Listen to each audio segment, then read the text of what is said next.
What's going on, guys? This is D from BeamerView, and today we're going to be checking out the instrument cluster or Live Cockpit Pro in the brand new 2022 BMW iX.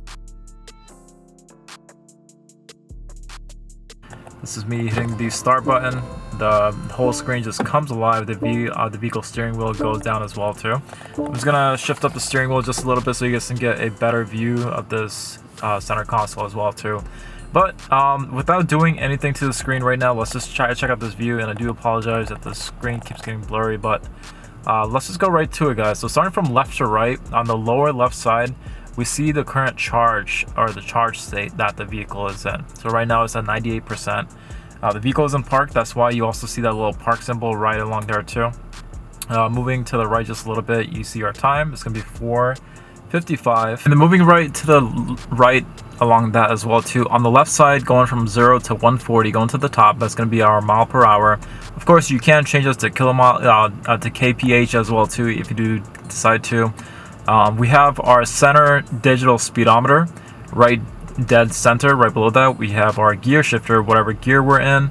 And moving right along to the right, we have some pretty cool stuff going on there too. So in the previous cars before, it used to show the tachometer or the RPMs, but of course this is a fully electric vehicle. So what we're doing now, instead of showing the RPMs, is they actually have the power. They actually have the power meter as well too. So on the very top, I know it's kind of hard to read, but we do have e-power percentage, and that whole meter that we're looking at right now on the very bottom is going to be at 0%, and then going all the way to the top is going to be your 100%. So depending on how far you're pushing down the gas, you're going to see the meter go up and down, going along in there too. And that whole part that I'm referring to is going to be this little part right here too. I'm just going to use my finger so I can help you guys see what I'm talking about. So 0% all the way up to 100%, depending on however you're using your gas pedal. Right down here where it says adaptive, that is basically going to be your brake regeneration mode. Now, if you guys didn't know, you can actually adjust the different levels of brake regeneration for all the BMW electric vehicles as well too. So if you didn't want the brake regeneration feel to feel too let's say sensitive, or too less sensitive, you can actually adjust that from high, medium to low. And then so whenever you're in brake regeneration mode or whenever you're coasting, you'll see the power meter fall down below into the adaptive mode, indicating that power is being recharged and you're getting a more efficient ride. Right down here where it says 58, that is going to be our temperature outside. And right along here, you can see our range on how far the vehicle can travel. One big thing to mention in all my previous videos about BMW electric cars is whenever you're choosing the rim for your vehicle, it does affect the range. The bigger the rim, the less the range. So definitely keep that in mind whenever you're choosing which rim choice you want for the vehicle. Now we're going to go a little bit more in depth. So right over here, I know it's a little blurry. I'm just going to change the focus real quick so you guys can see the steering wheel. But right here we have this gear icon. Now this is completely new that we have for BMW. Only the iX currently has this right now, and the new 7 Series is going to have this new feature as well too. So this kind of resembles the old BC button that BMW used to have on their shifter nearby this side on the left, way over here. So there's gear shifter right here. If I were to push it, it brings up this little mini screen where you can where you can choose the content and you can choose the layout. So I'm just going to show you guys what different settings you can choose within these little menus right here.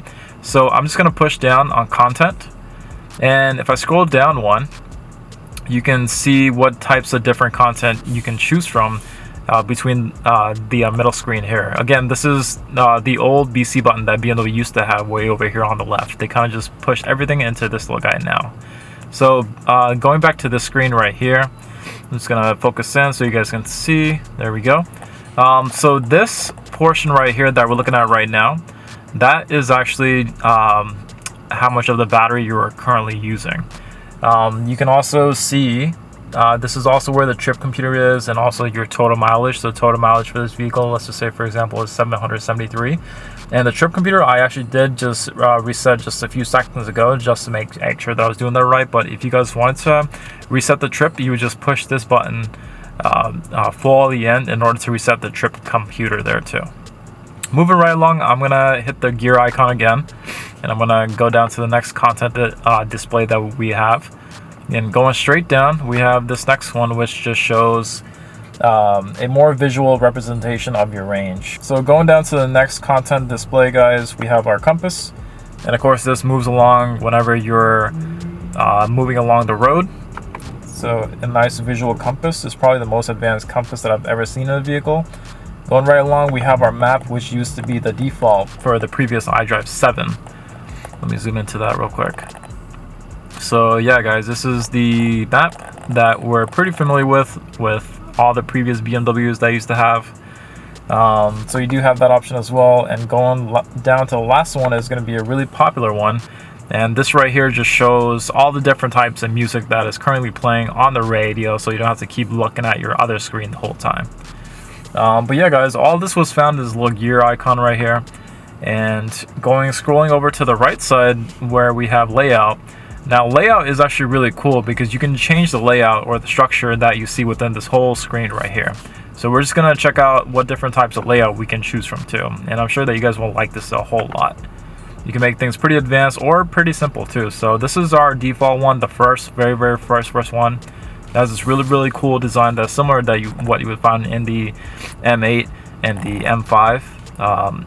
Almost similar to the M display that's on there, but let's check out what else that is in here. This is the first layout. Layout number 2 has a very similar layout to layout number 1. It's just a more wider screen, so you can see more of whatever's going on in here. So if you have the map, then you can actually see a bigger view of the map. But this layout number 2 just kind of makes everything a bit more wider, so you can get more in that middle portion there too. You can also now see your gear, whatever gear you're in right here where it says the P. You can also see whatever mile per hour you're in right here too. The next layout, I believe this is the last one, and this is also the most simple one too. And this layout that we're looking at here, you kind of just have this little strip right here that just shows how fast you're going. I don't see the power meter. Literally the only thing I see is a digital speedometer right there, and this little meter right here that would go up and down depending on how fast you're going, along with the track that's playing right here. So this third layout is definitely the most simple one. This is a good layout for people who just wanted to keep a completely clean screen. You don't have to be worried about anything else aside from just the mile per hour. And of course your range and all that is still showing right down here too, which is pretty important as well too. So you do get all that. That pretty much covers whatever is on this little gear icon.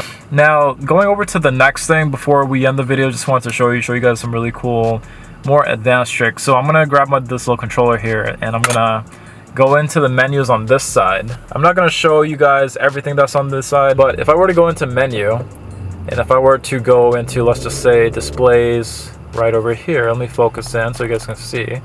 Displays. You can actually adjust some pretty cool things, like the cockpit brightness at nighttime. You can change up your head-up display, which this vehicle has as well too. You can adjust the height. You can adjust the rotation, the brightness. Instrument cluster is related to everything that we've been going on, but you can configure the content to show whatever you want to show in the driver's side screen. You can tweak around the head-up display as well too. You can show your converted speed as well too, so if you want to see the kph, you definitely could. And you can also see our speed limit assistance. This would be a really good feature for those of you who tend to get a lot of speeding tickets, because it'll make a beeping sound whenever you go, say, past 90 miles per hour. Now this time period for trip data, this one's really cool.